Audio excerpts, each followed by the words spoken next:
Yeah.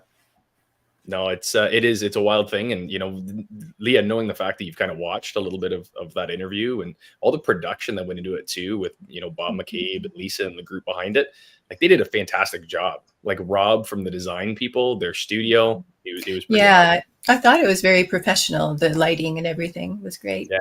It was unique. It was our first little cave dwelling experience, so we got to go in there and shoot and that sort of thing. But oh, it was so cool because he's like, okay, we gotta do some camera angles and stuff like that, and we're like, oh yeah, that's our time. We're the talent. We're gonna just kind of yucking it up. So that part of it was fun, and it was just interesting, the whole process, learning how to talk to the mic but not look at the camera, and it was the first time that we had like a script, because of the content, we felt we needed like scripted questions. So that was a little bit more difficult because we're not very good with the scripted part of questions. It's the reading that's the hard part. Yeah. Well, folks, thank you so much. Welcome to Soaring Profits Live on Thursday night. James, cue the intro. Here we go. Or not.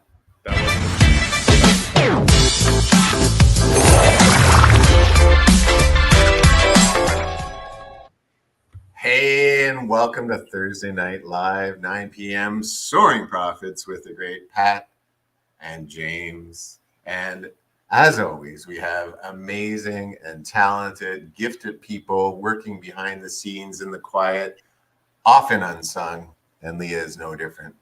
Leah, her job is to provide technical communication services for several information technology and financial institutions, industry corporations in Silicon Valley, California, and in Toronto, Canada.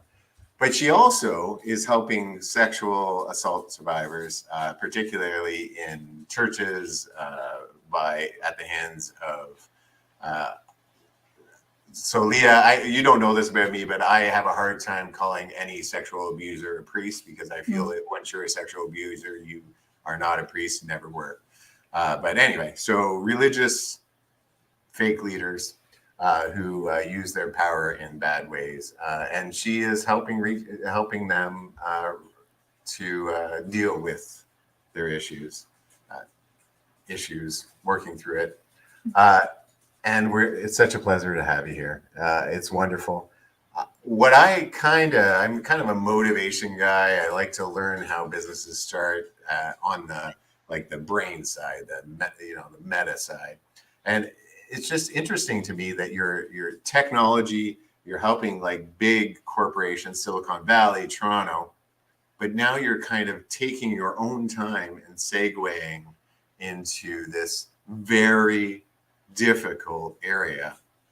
Lots of things have been written about you. You've written a lot of papers yourself. I was interested to see that. Is it the Catholic Journal that published your Catholic Register? The Catholic Register published it. So obviously you're growing in influence.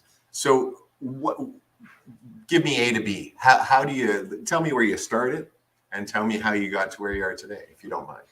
Yeah, not at all. I thought maybe we could go way back. Yeah. Way back. It's interesting because this was way back before I was a church member of any faith. I wasn't brought up in any particular faith community. And it was interesting because I was in philosophy courses at U of T, and I was taking these Plato courses. And one thing that Plato talked about was the care of souls. And it was a topic that was of interest to me. For some reason, it just sparked something in me. I'm a non-church goer, but just the idea of caring for a soul being so precious. And it was interesting because on break one day, a woman who came from Portugal, she was in one of my classes, and she was telling me that, in her village, that priests would tell young women that they would be serving God by having sex with the priests. And that floored me, and it enraged me. And, it was odd because, I wasn't a churchgoer or this or that, but it enraged me that, if this is true, why isn't this on, in the newspapers? Why isn't anything being done about it, etc.? So anyway, fast forward a long time later, I wound up being led, in my prayer life. I went to different denominations, and I certainly saw things in, and this is pre-Catholic, in different denominations that were disturbing. And I came to know a bunch of these stories of women. And then when I came into the Catholic Church, I myself experienced what I would call sexual misconduct, or rather clergy misconduct. It's more on the sexual harassment side versus sexual assault side. But again, I was just enraged because, this particular priest, I know you have a problem with calling these people priests, James, but, he was recommended as a spiritual director on a women's retreat. And, here he is saying things like, the very first time I'm sitting down there, I'm seeking spiritual direction. And, he's saying, it's no secret, I love women. And he said, I haven't built up my harem yet. And I'm thinking, this is a priest in a spiritual direction center or session and talking about these things. And what really was crazy was he said, we will find out as we go along how love will be expressed in our relationship. And, he went on and he did other things. And I became very concerned that from what he revealed, that I thought he may be grooming women for sexual relationships. So, I went and, I wasn't someone to keep it to myself. I went to, the superiors and reported it. And what further enraged me was apparently they knew he was a problem. And I'm thinking, why is this man being recommended as a spiritual director for women at a retreat, given, his known behavior? So anyway, I wrote it up in a magazine called America Magazine that's out of New York City, and that's run by the Jesuit order. And I wrote it up, and I had a whole pile of women, mainly from the United States, contacted me. And I, got basically arranged these meetings and things so that they could get to know one another and sort of support one another and, share horror stories and, tips on how to cope.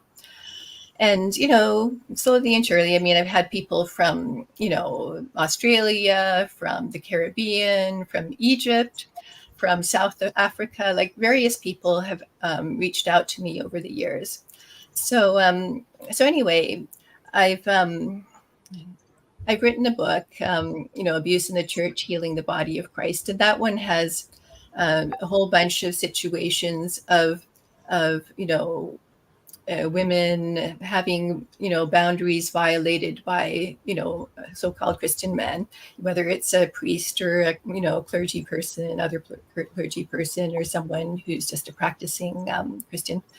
And so anyway, I did that basically based on just my anecdotal experience, what people have shared. But then I felt it was, sometimes financial blessings open doors for opportunities. So when I paid off my mortgage, I was able to spend more money and time. And, I studied mediation and arbitration, conflict management, and most recently workplace investigations. And I'm just, taking all this knowledge, and as I have opportunities, writing articles, or, in this case, coming on a podcast, and just trying to, take what I have learned and offer it up to, try to help support healing, and where possible, help with reconciliation. So that's kind of how it's come about. So when you when you say reconciliation, what do you mean by that? Yeah, well, that's up to whoever the survivor is. What they want. I think some, not necessarily a majority, would actually want to be back, in a church setting, but they just don't feel safe. Not necessarily because they're afraid a priest is going to do something, but unfortunately, lay people, their reactions, have a lot to do with whether one feels safe or not. Because I think things have calmed down a little bit in the media, but when people initially came out with their stories and saying that, something had happened to them, you'd have people saying, oh, this person's doing Satan's work by accusing such a good and holy priest. Right. There's all sorts of, fear and loathing. And some of it, I mean, in terms of, people doubt because some, survivors will go and launch a lawsuit and say, oh, well, they're just out for money, et cetera, et cetera. So, there's a lot of, I think, misinformation and a lot of education that needs to happen. There's a little bit of denial still in terms of the children, but there's actually, I think, a growing body of evidence that is starting to creep out in the media that actually abuse of adults is actually even more common than the abuse of children in churches. And I'm not just talking about the Catholic Church. And I took out a couple of notes here. And there was one survey done of 4 Protestant denominations, and 39% of the pastors, and this is, non-Catholic environment, acknowledged sexual contact with a congregant. 39%. And, these are adults. So, and, there's a study out from the Royal Commission in Australia, and they found that for each child that is abused, in this kind of environment, there are 2 men and 4 women. So I think that's something that, I've written about a little bit, and it's kept starting to be more well known that, it does happen once past the age of 18. Right. Wow. So I wasn't aware of that. I didn't know that. I thought it was more of a child thing.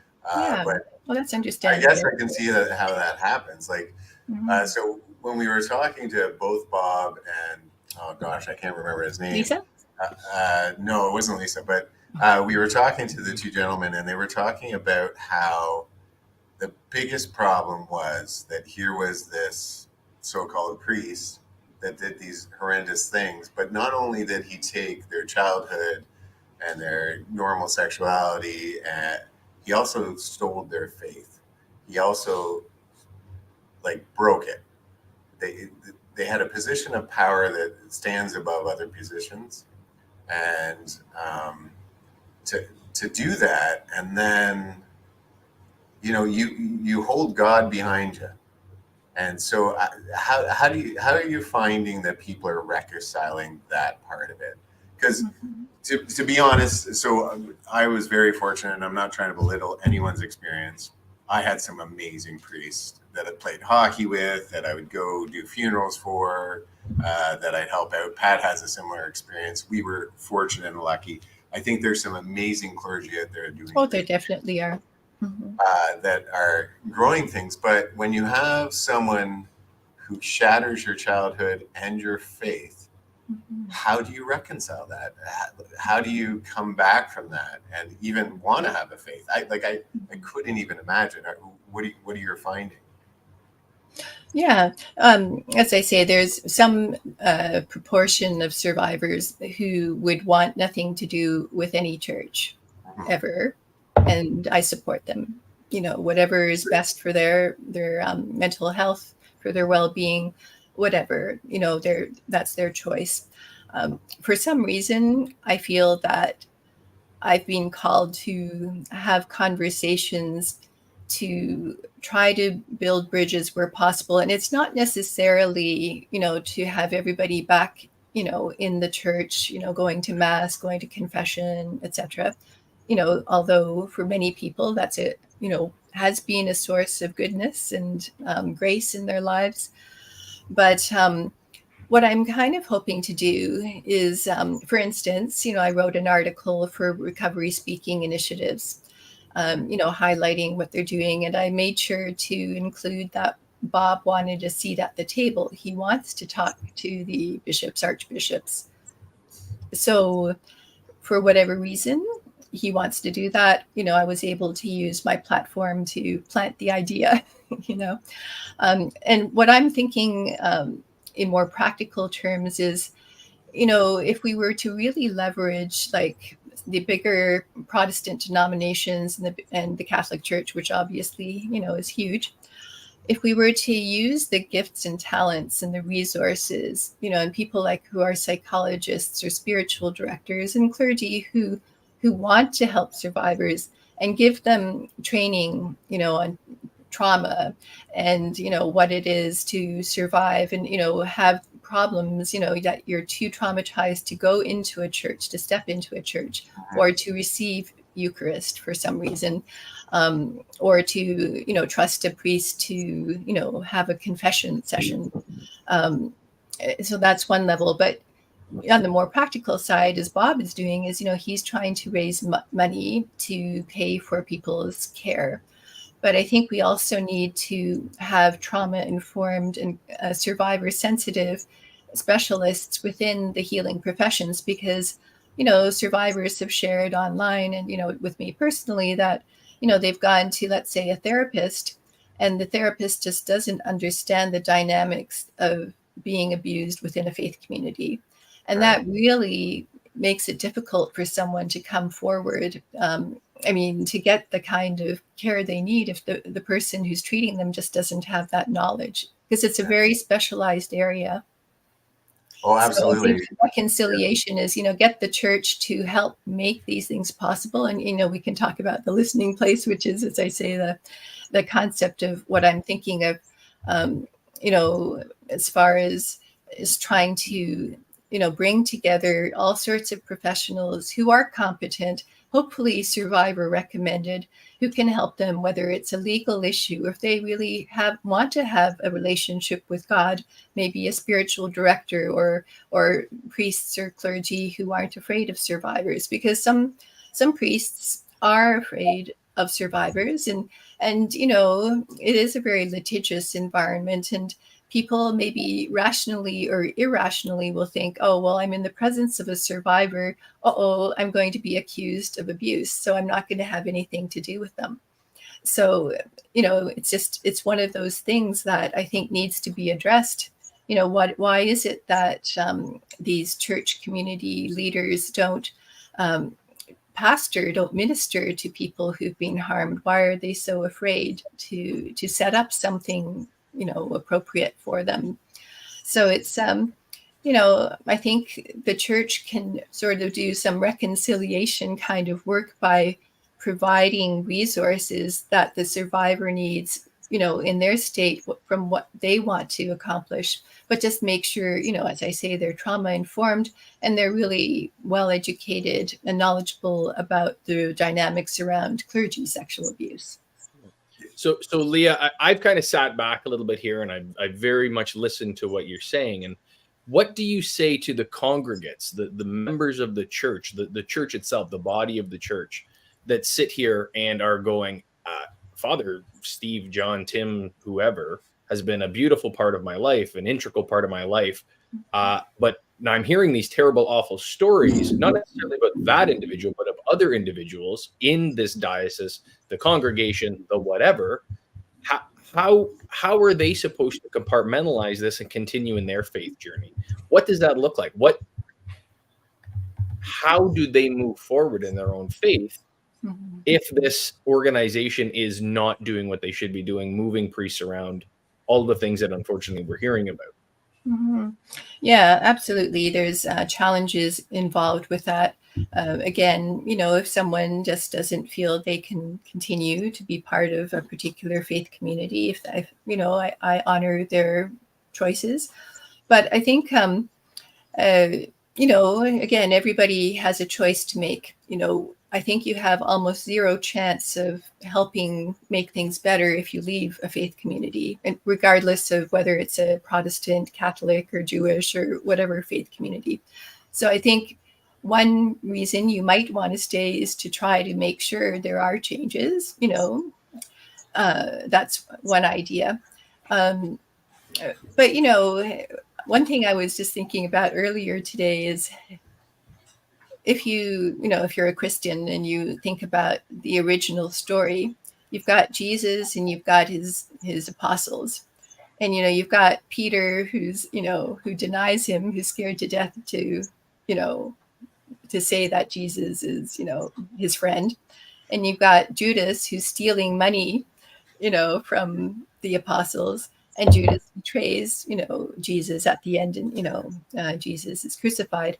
So it isn't a surprise, if you look through church history, that this has happened throughout. Also, if you look at a government, if you look at a corporation, if you look at any group of people, you're going to have people who behave and people who misbehave. Absolutely. And so it's really up to the individual person to say, or to pray, let's say, depending on where they're at spiritually, and make a decision that they feel is best for them. Well, so I think you nail a big piece of that is that inappropriate action is not uniquely just a Catholic Church thing. It's not a Jewish temple thing, Islamic mosque thing. These are power dynamics. And when you were talking earlier, one of the things that it came to me is that especially with the situation that you described with the women, is that it sounds like a Me Too movement type moment. Yeah. And that's where, again, here being in Canada, for our American listeners that are out there, is that, we had hockey coach scandals that rocked this nation. We had professional athletes were saying that we were abused absolutely to the point of awful, wild, terrible things. And that got, I would argue, again, I was born in 86. I'm just little. But in the 80s and 90s, the stories that were rocking the Catholic Church, especially when you go out of Boston, out of, the movie Spotlight that was showcased out of that, these things rocked congregations. There's people that do not go to, they've walked away from their faith. They've walked away from religion because of the stories that they've been told. And in my situation, I look at it and I go, you don't walk away from the hockey game. And I can't fathom that. And that's my faith. I don't believe that you walk away from the game. And I'm using the game as the analogy of the church. And that's why I posed to you, how do you go to a congregation and you say, this is what's happened, this is a problem. And again, going back to the reconciliation piece, but I know hundreds of families that have walked away from the church. And when you ask them, why do you not attend Mass on Sunday? They go, I can't get past the scandal.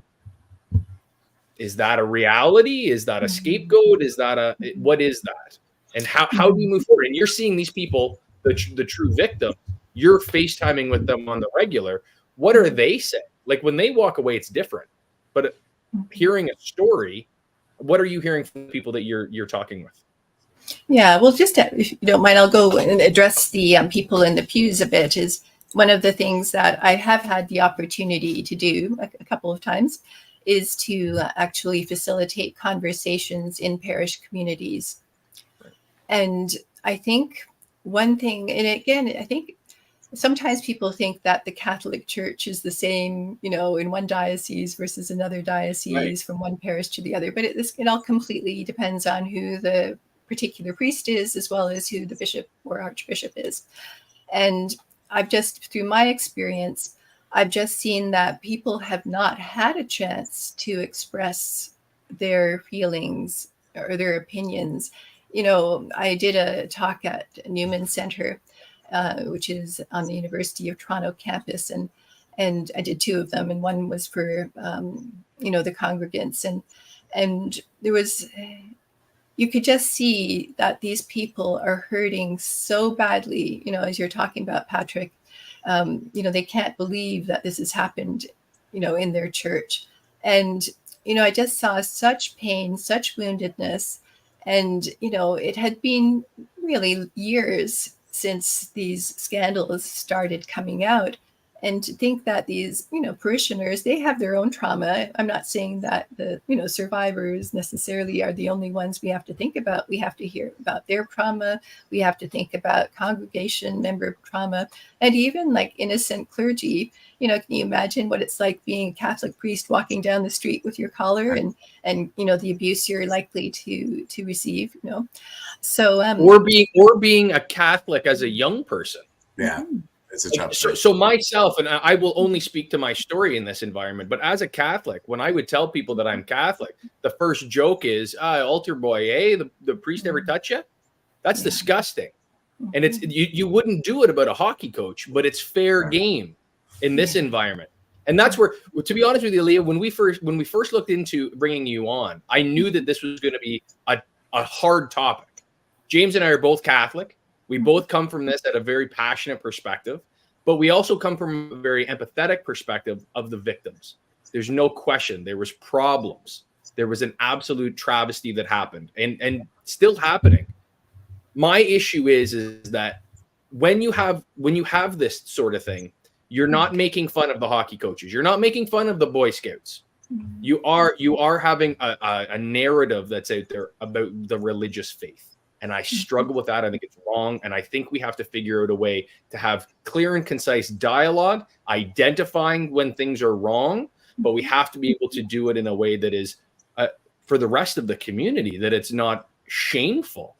I think part of the problem, Pat, and this is where Pat and I disagree a little bit or agree, I'm not sure, is that priests are held to a higher court, and they should be, because they're supposed to be representing God, who is supposed to be about love and safety and, I'll have no fear kind of thing. And they're supposed to be the arms of that. And when you breach that trust, it's terrible. But I do have a question, Leah. So my problem, so I have the same experience as Pat. It doesn't upset me as much because I understand where that pain comes from, but I'm not happy that happens, that every time I say I'm Catholic, how can you possibly be Catholic? My problem with it is that they were silent about it. Not only were they silent, they took a priest from not my community personally, but they took a priest from one community that did something and moved them to a different community so that it happened again. And that happened a lot, and they were silent about it. And what I don't understand is why they didn't turn these priests out. I don't understand why they didn't go, you know what? These people are evil, and we reject them, and this is what they did. They need to go to court and deal with it. They're awful people. Mm-hmm. Instead, they tried to protect their name, maybe. Do you have any insight in that? Because you've talked to some priests and... Yeah, well, there's different ways of looking at it. I mean, I'm not saying this is necessarily true or not, but this is all opinion always. So like when people what I've heard, it's opinion. Doesn't matter. Yeah, we dabble in conjecture. Yeah, conjecture. Well, I know that there has been in the past this idea on the part of church leaders that they sent their priests to these treatment facilities, and the psychiatrist said, it should be okay, you could send them back out. It's up to other people to decide whether that's a legitimate reason or not, but this is one reason. I do think that, for instance, any police agency can't be completely overseen by itself. It's same with the Department of Defense. We kind of need to have some sort of neutral third party investigating and handling complaints, in my opinion, because I do find that there's this propensity to protect, like say a bishop will try to, or has been in the past, has tried to protect, one of his priests, and make excuses for them. And when you think about it, to be honest, if, you had a family member who's done something wrong, the automatic reaction would be to try to protect them from consequences. When it has, if it's something in the house, that's one thing, but what if it deals with the outside world? You tend to protect your family, so I think, that's part of it. And, you have to have neutral third parties. You can't possibly expect an organization to police itself. It's just not, it doesn't make sense. It doesn't make sense in a family. It doesn't make sense in a faith community or any organization for that matter. No, that's absolutely true. I agree with you. You can't police with inside. That's why we have situations where like the police have an outside. It's not an outside agency, but it's a part set apart. Yeah. And you're probably not wrong that the Catholic Church, all the other faiths need some sort of outside agency, and it sounds like you might be building a little bit of that. So getting back to the other side of it, where the priests that haven't touched anyone, they haven't done anything wrong, they're good people trying to change the world.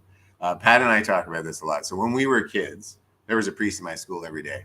He'd come over, he'd play with us outside, he'd teach religion. He was a role model. He was like what you achieve to be.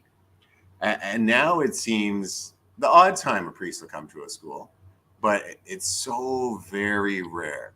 It's very rare that they're part of that anymore. And I think that's a shame. But now that you've said that, some of these people may be a little worried that they'll be accused, are you finding that that's creating barriers for the Catholic Church to move forward, I guess is what I'm asking. You know what I mean? Because for them to act and for them to heal, for them to accept what has happened, they have to be in the limelight. They have to be out there. And do you think what are your thoughts on that? Yeah, no, I think, this whole idea of being sued is such a real fear. I mean, everybody in this society, especially in the United States, but, even in Canada, there's such a fear of being sued for anything. And one thing I think needs to be done is to, come up with ways, to improve both canon law, which is church law, civil law, and things like the insurance companies, for instance. I'd like to see a study of what can be done for making their hold on the actions of church leaders dissipate.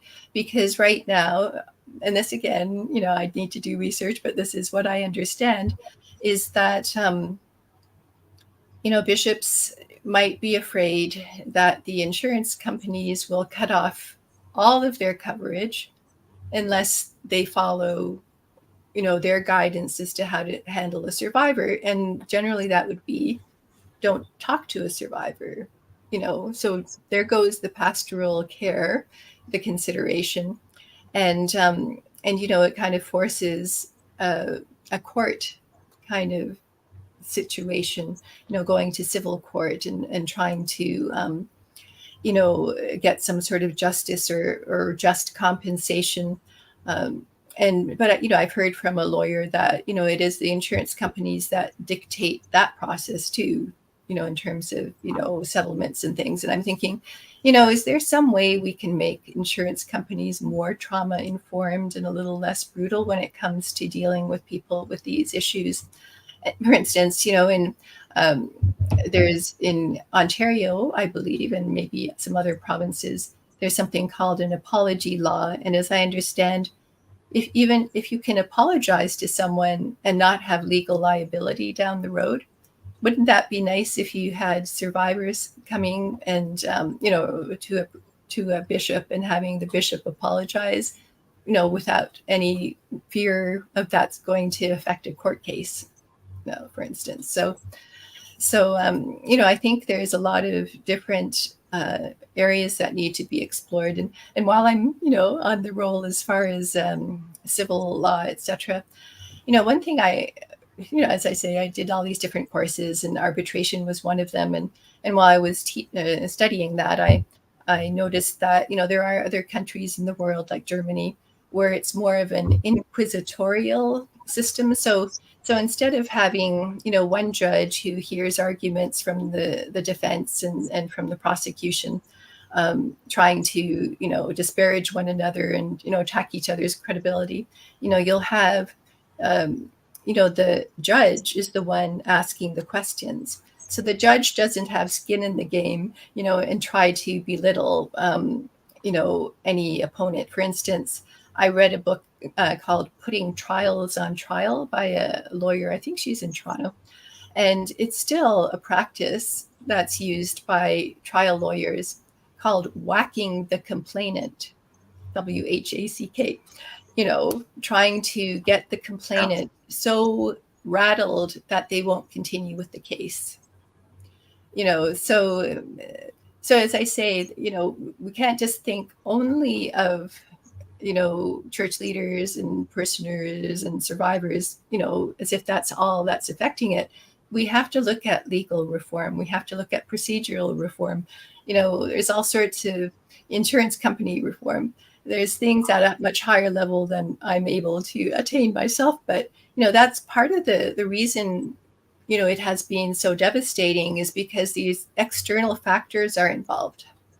I can see why you're so published and so well thought, because you have a very well-rounded idea of what you're talking about. It's not like you just have an opinion, like you're saying. You actually have hardcore knowledge of the situation. I've never thought about it in the way that you're saying. I've always just thought, I don't understand why the church doesn't come out and apologize to, but they, but yeah, I guess insurance is a factor, courts are a factor. There are so many players in the game that it's not as simple as just coming out and going, you know what, I'm really sorry that happened, because that changes everything, like you said. Yeah. Well, and again, kind of picking off of what James is saying there, when you have those adversarial legal processes like you're describing, as opposed to the inquisitive aspect, it is in the church's best interest to not come forth, right? If they tell too much, now I have given ammunition to the opposition. I have then put my insurance processes at a problem. And when you talked about there in regards to the insurance, I'm like, okay, well, Walmart every day has claims. The Boy Scouts have claims all the time, but it's that spiritual nature that goes into the church, right? And that's that massively different piece that I think that is often, lost in these situations, is that this isn't just as simple as, X, Y, Z. It is so much more profound. And the individuals that, again, and I wanted to bring this up, but we did, as we did the program with Bob McCabe and Recovery Speaks Initiative. And this was an interview that we did with a number of our fantastic guests, where we were in a studio. It's kind of what we're talking about at the beginning of the show. And I would ask anyone that hasn't seen this, go back into our YouTube channel. It's about 2 or 3 months ago now that we've done it. And we're all dressed up in little suits. We look kind of cute. But it is really hard hitting when you get into seeing the effects of that, religious aspect in those things. And do you think that the institutions of like insurance agencies, do you ever think they'll be able to pivot? Or do you think that they're just so bottom line driven that they're not going to be able to? Yeah, I think it needs to be explored, and what I'd really love to see, and I am hoping to have more influence within the church, is to encourage, just to have some charity in addressing, church leaders, and realizing, there are a lot of strains or factors over which they have no control at this moment, and to say, how about we have some conferences? How about we have some, meetings between these various, or I don't know if you can have a commission, or, maybe even have some members of parliament or provincial parliament or whoever your political leaders are. But, is it not possible for people who are knowledgeable, who are lawyers, who are insurance company representatives, church leaders, and to, have conversations about, look, people are being traumatized. They're being re-traumatized by coming forward.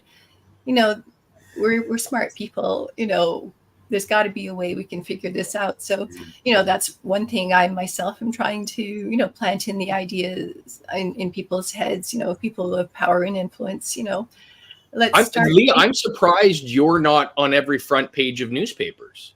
Like in real, in my experience, what you're doing is you are allowing the church to say, this is why we didn't. Right.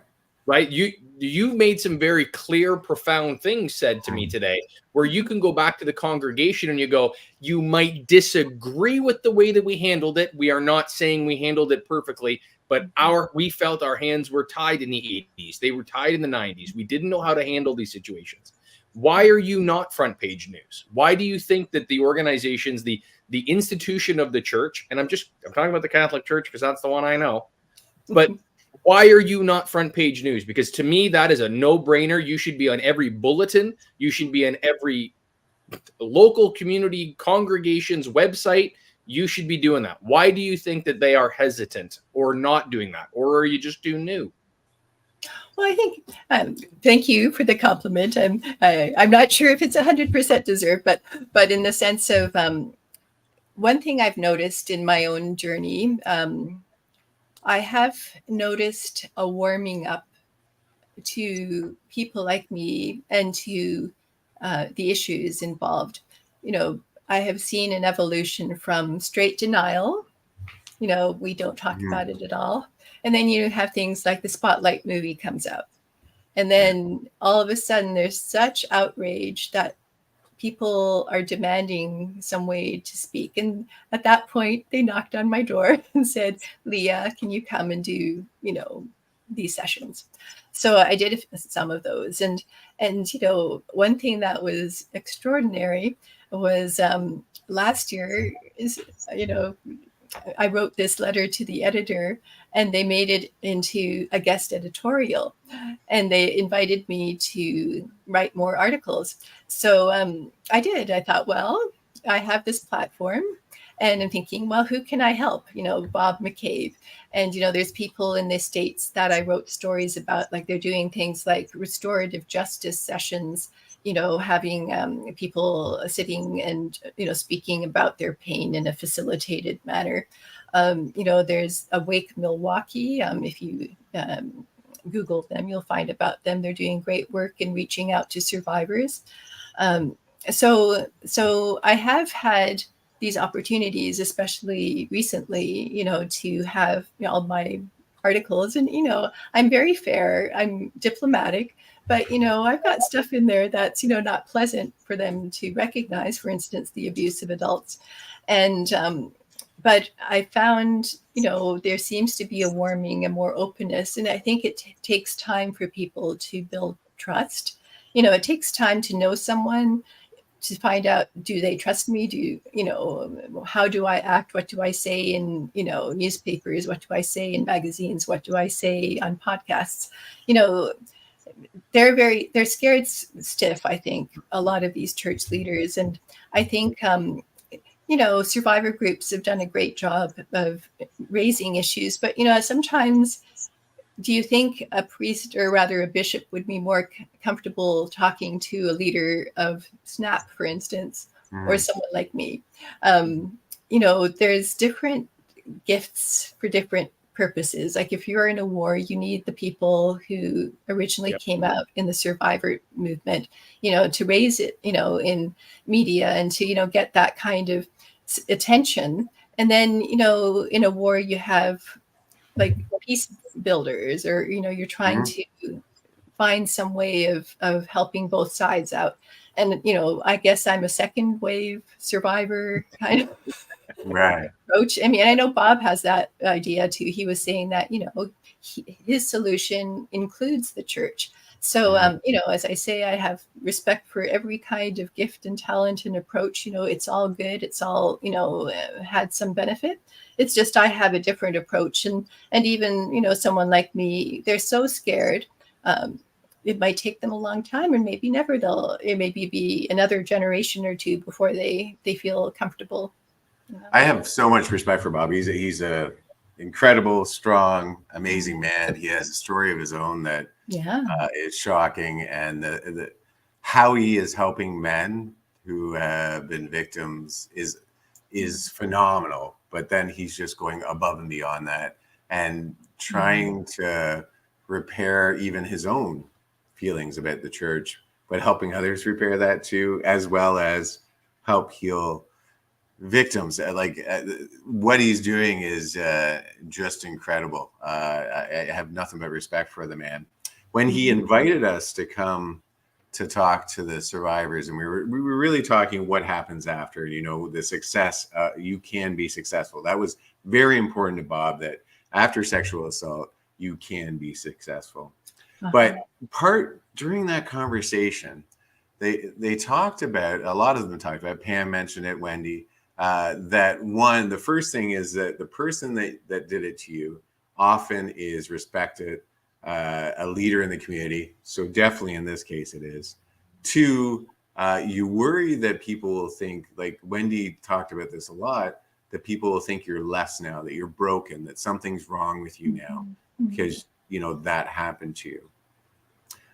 So I think it was hard for that conversation to come out, because how do you, like she talked about she was worried that her friends would turn their back on her, which is unbelievable. So I think for a long time, especially in my generation, because I'm an old man, we didn't talk about it because it was just too hard to talk about it. I think part of us didn't want to believe it was real, and part of us didn't want to have that conversation because it just hurt too much. So I wonder if that's why it's slowly breaking open too, because this is an uncomfortable conversation right now that we're having. It's uncomfortable for people to watch. It's uncomfortable for people to talk about. So for us, like for me, I haven't been, I haven't gone through that experience.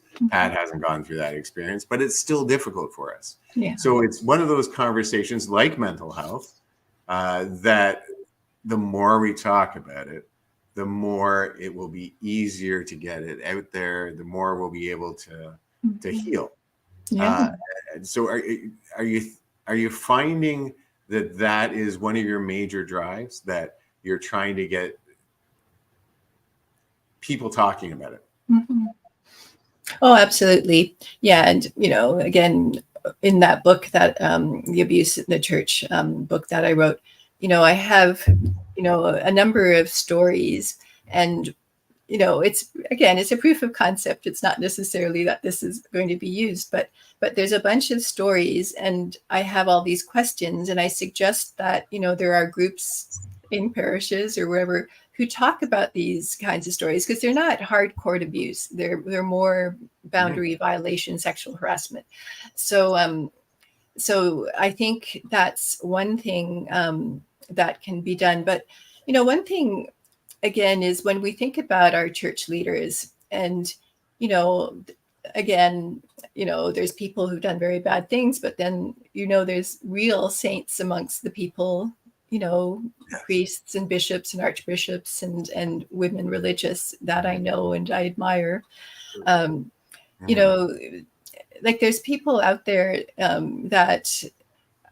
but when you think about the qualifications generally for even priests, but, bishops and archbishops, they tend to be people who are very cerebral, who are very intellectually gifted.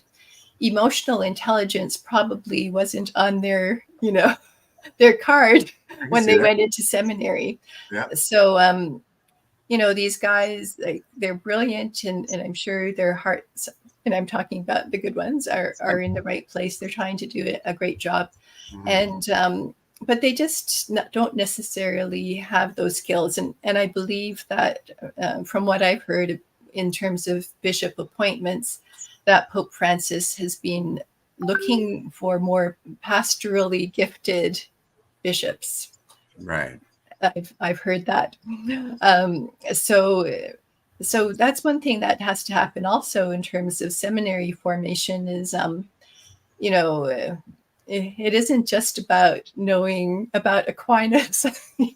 Aquinas is important, but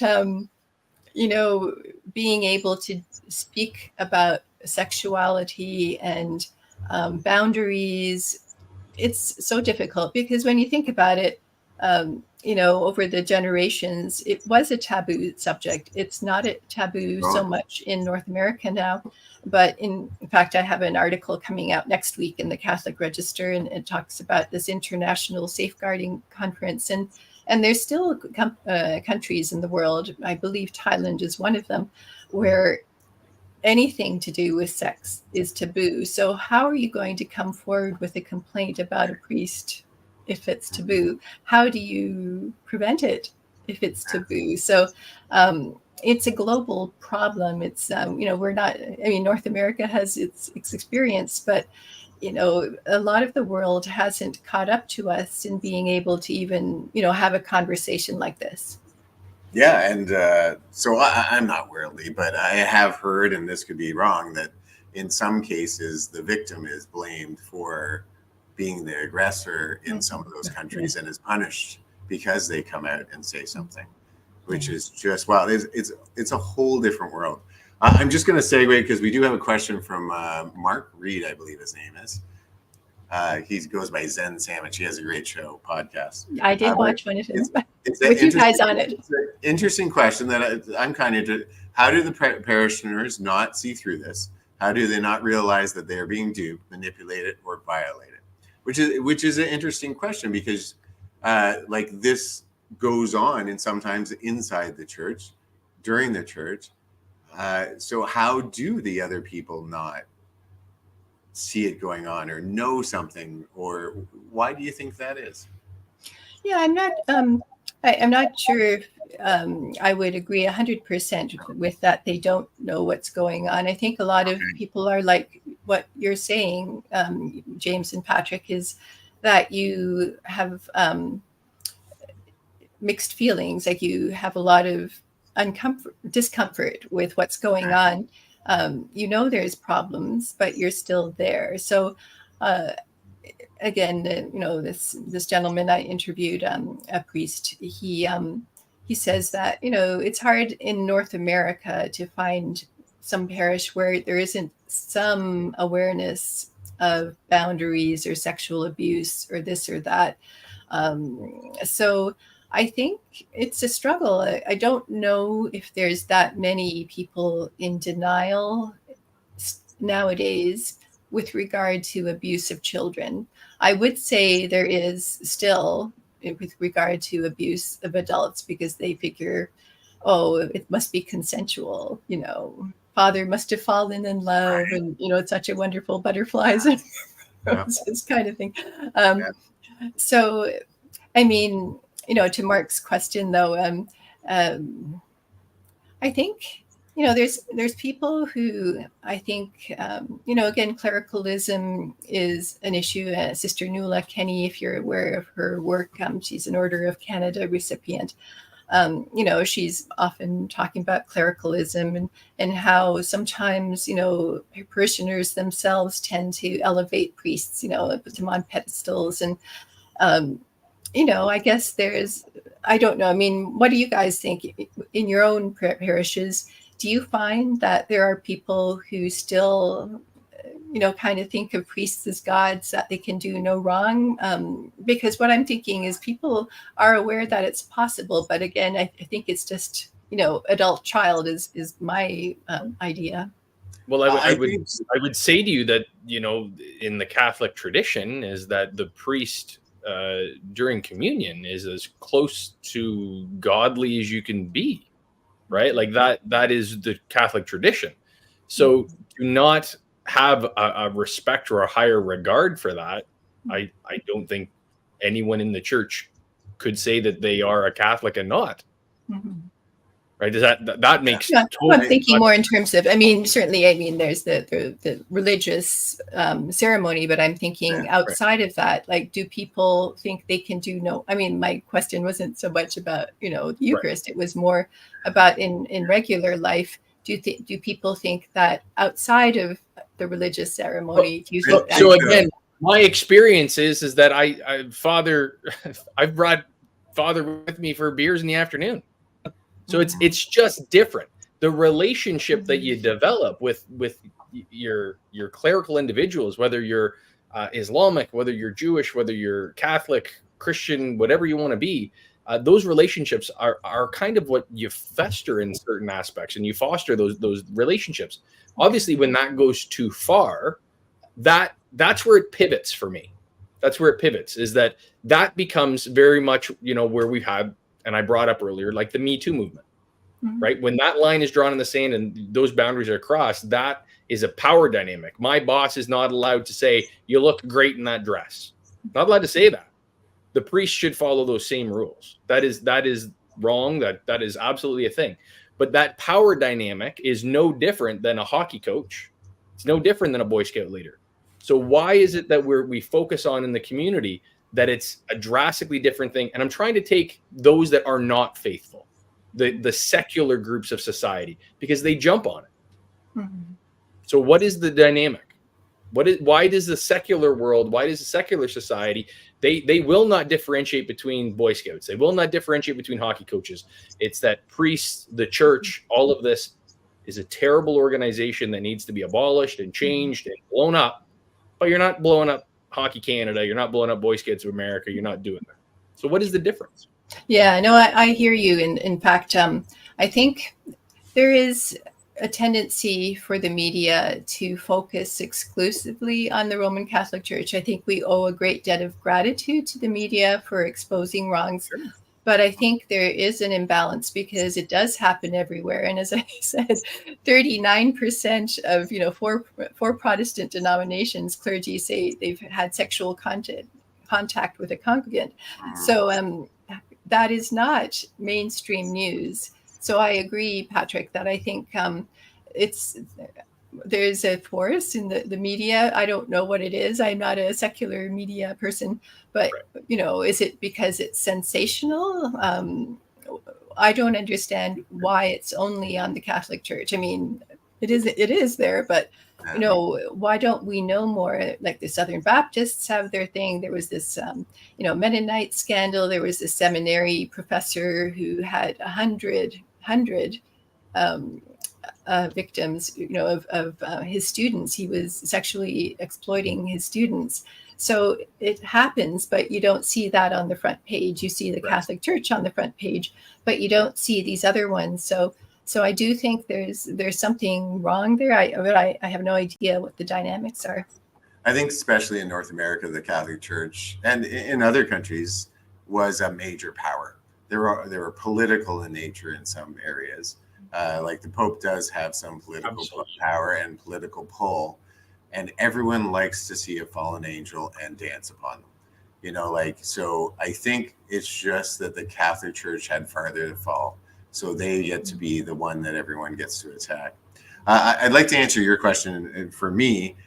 So for me, a priest, I think, are incredible, wonderful people. I think that if you're going to devote your whole life to helping people, raising people up with God, you're a fantastic person. But are you fallible? Yes, you are. I think anyone who has a human condition, we've heard it, you read it over and over and over again in the Bible, you see it every day. Yes, they are fallible. They do make mistakes. And I think that the church now, the majority of the church, the parishioners that go to the Catholic Church, see that they now fully understand it. I think when I was a kid, absolutely a priest could do no wrong. There is nothing. You would not talk back to them. You wouldn't I wouldn't talk back to a priest now, but you wouldn't, that's a bad example. Well, you wouldn't question a priest's motives back then. You would just go along with it. It would just be, yes, Father, right away, we'll get it done. But I think now there's more questioning. I think now people look at what's going on and go, okay, is that all right? Then that's all right. So they do see the human condition in priests now where they didn't before. But that being said, older men and women in the church, 60, 70 plus, I still think they see it that way. And talking to people from other countries who have come to Canada, they talk about churches in a very different way than we do, where it is the priest is infallible. So I think it depends on where you're from, because it's interesting that we English speaking people were once the missionaries and sent priests out, and now they're coming back full fold, and almost those other communities have a way stronger faith than we do. Mm-hmm. So I do have a question, and this question interests me. There was a priest that actually brought this up at one point near Peterborough. Do you think this might be less of an issue if the church gets rid of the celibacy rule for priests, allow them to marry? It's a very hot button topic. I know a lot of people who are Catholic don't agree with this, but what are your thoughts on it? Yeah, basically the answer is no. Because, just for the reasons that I stated before, is if you look in the statistics in the Protestant denominations, and that those are the only ones I have statistics on. I don't know about the Jewish and other faiths.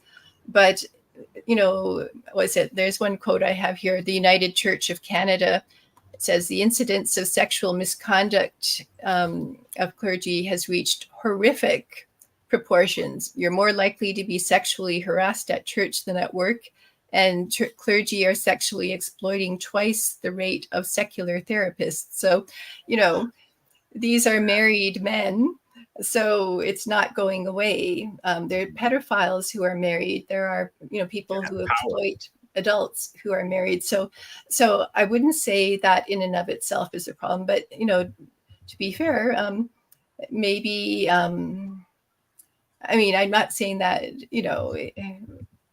like it's something that happened, I guess. When was it? What year exactly? I'm trying to remember when, it was important for priests not to marry, because they could marry before. St. Peter was married. So, I don't know. Canon law can be changed. I'm not sure, if it seems that would be helpful.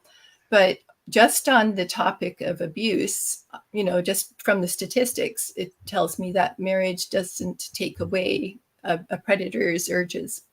I would agree, Leah, and I think that in all of these situations, it's a power dynamic. It's the power over the other one in any of these situations. And I'm going to talk about the church, but I'm also going to talk about the hockey coach. I'm going to talk about the Boy Scout. I'm going to talk about all of these people. When you have victimhood, it is about power, and especially in sadistic sexual acts, these are power dynamics.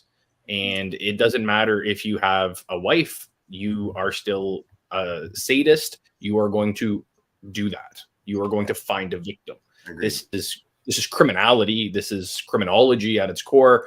So it doesn't matter if you think that you're taking this out of, the precept, they're satisfied in their marriages, but they're not, right? That's the sadistic aspect of it. So we touched on this. Sorry, Pat. We touched on this already, but I'd like to just get a more in-depth understanding of what listeningplace.ca is. I think it's important that we get this message out so people can get hope and help. And like you said, try to mend some of those fences. And we're getting late in the hour. I think if you could just fully explain what Listening Place is and what can happen. Is it possible to bring it up on your screen at all? Absolutely. Your wish good. is my command. A picture is worth 1,000 words, right? But you just can start explaining while I do it. Yeah. So basically, I've had this vision, since when I started my company, Angela's Heart Communications. In the first month, I had this meeting with, church leaders and survivors and a media person, and just started talking about what the needs of the church are and what can we do. And, so I was kind of thinking, well, what are the kinds of services that would be helpful? And so what I've come up with is, I say, a proof of concept. And basically the most important aspects are, let's say, under support groups, you've got at the top there, you have recovery speaking initiatives. And, you have, groups in the States and in Canada that are good for, or are there for survivors. And then professionals is where I was. Yeah, there you can go. You can just go down there. So you'll see and one thing I thought I'd mention here is on non-faith-based and faith-based, because if you go to Awake Milwaukee, they're going to talk about prayer. They're going to have Way of the Cross, things like that. If you go to the non-faith-based groups, people who are triggered by God language or the Bible or, the Way of the Cross, or, they might have been abused in some sort of sacramental situation. So they don't want to hear that. So I try to distinguish between which groups rely on Christian concepts versus the ones that don't. But I think if you would be so good as to go into the professionals again, and what I'm hoping to do is to come up with a, hopefully survivor recommended, trauma-informed and survivor-sensitive professionals who can help with dispute resolution, who can do investigations, those third-party investigations, lawyers and, for instance, there's a couple of places in Canada and the US. So I've got just a few entries in some of these places, and I'm hoping, if I can work with church leaders and, survivor groups, if they can provide me lists of people who do have experience counseling clergy sexual abuse victims, and they do it well, they know what they're talking about, have a list of these resources. And ultimately, what I'd like to see is right now we have, let's say 4 or so in North America, treatment centers for clergy offenders. And, it can be really fancy. They can have nutritionists, spiritual directors, therapists, etc. It's a residential program. So what I'm hoping to do is to encourage churches of all denominations, other faith groups, to come up with professional, survivor-sensitive, trauma-informed resources that they can have, which are at a par with the perpetrators. The perpetrators get treated, and that's good. They need to be treated. But, how about let's do something professional for the victims? So it mentions here volunteers. What kind of volunteer do you need?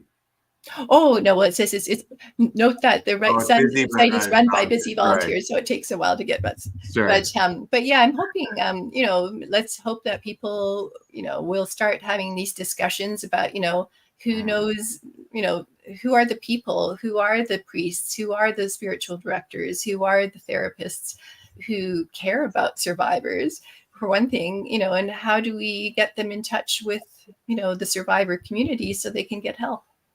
I think that's an amazing resource. I think anyone out there, it goes right back to the investigating. It goes right back to, you need a lawyer. I know some of these were the hard things that the people that we talked to, the survivors we talked to, were really struggling with. Who do I go to? Where do I turn? Yeah. Is it going to be safe? Was a big question on their mind, because a lot of them don't feel like, I know, talking to a few of them, that their whole world is unsafe. Mm-hmm. So to go to a male, for example, a male therapist isn't even an option. And then that male therapist says things in such a way that it turns you off from therapy. To know that these people have already been vetted, to know that these people are already safe, that they understand how to properly deal with trauma, I think that's amazing. Leah, I can't tell you, I knew this conversation would be great. We talked to Bob. Bob told us all amazing, wonderful things about you. And he was completely right. Lisa Browning, if you're out there watching, I love you. We love you too. Wind under our sails. Oh my God, she is just so amazing. And she brings people like you, people who are changing the world. And I'm telling you right now, I don't know how you feel about it, but I know you're doing God's work. There is a healing and a rift in the church that needs to be mended. I feel it, and I know others do too. And I hope people come back to the church, because I know it's not an evil place. I know there's evil within it that needs to be driven out, much like Jesus had to go and smash apart the stalls in front of the temple. Oh, absolutely. There are spiritual treasures, and it's unfortunate that, people don't understand, that there are treasures there. Mm-hmm. No, So thanks for coming on. Go ahead, Pat. Sorry. No, I was just going to start to wrap it up. Same And thing. yeah, I want to thank you for coming on again. These are hard conversations to have. Like especially James and I coming at this. Leah, you are doing a service for people. You're doing a fantastic job, and I really do look forward to seeing you all over the media, because I really do think that when people start to sink their teeth into the concept of what you're doing, advocating for the victims, allowing for the church to do a better job in the way that they're disclosing and working through these problems, I do think that there are massive opportunities for what you're doing. I think you should be on every possible avenue of media. The church should embrace what you're doing, and they should welcome you with open arms. And I hope that they do. And if there's any way that I can help with that, we will talk. That's a huge thing for me as well. So from me, Leah, I at the end of these conversations, we always ask you to kind of sign off and leave the last little word. And for me, I have my little saying, James has his, and we go from there. So for me, Leah, and everyone from Soaring Profits, let's make some money together. James. Hey, I'm going to make this short. I always go too long. This has been a great conversation. It's a tough one to have, but an important one to have. We need to talk about this more and make it a conversation that is easier to talk about, so these survivors can come forward and the healing process can start. And Leah, I'm glad you're at the forefront, because obviously not only are you well-spoken, but you're also knowledgeable, and you have that empathy piece that not a lot of people have. And you know what? I am so glad you came on the show today. It was such a great chat, and I look forward to talking to you again. And I'm with Pat. If there's anything, I don't know how I can help, but if there's anything we can do, you just let us know. Thank you. Profiteers out there, I'm not even going to promote anything else, because I think that would ruin this. Thank you for coming. If you or anyone you know is suffering, has been sexually abused, great resources right there. She has a whole list of them on listeningplace.ca. Go check it out. Bob, we talk about him all the time. If you're a male out there and you have had sexual abuse, Recovering Speaking Initiative, wonderful resource. There's a man who not only has empathy, but the intelligence to back it up, and he is just great. And if you're alone, you don't have to be. That's what the message was from every survivor we've ever talked about. You're not going to be rejected by them. They love you. And I love you too. Let's heal our minds, bodies, and souls together. Leah. There is hope, beauty, and goodness in this world. Well, that just sums it all up rather nicely.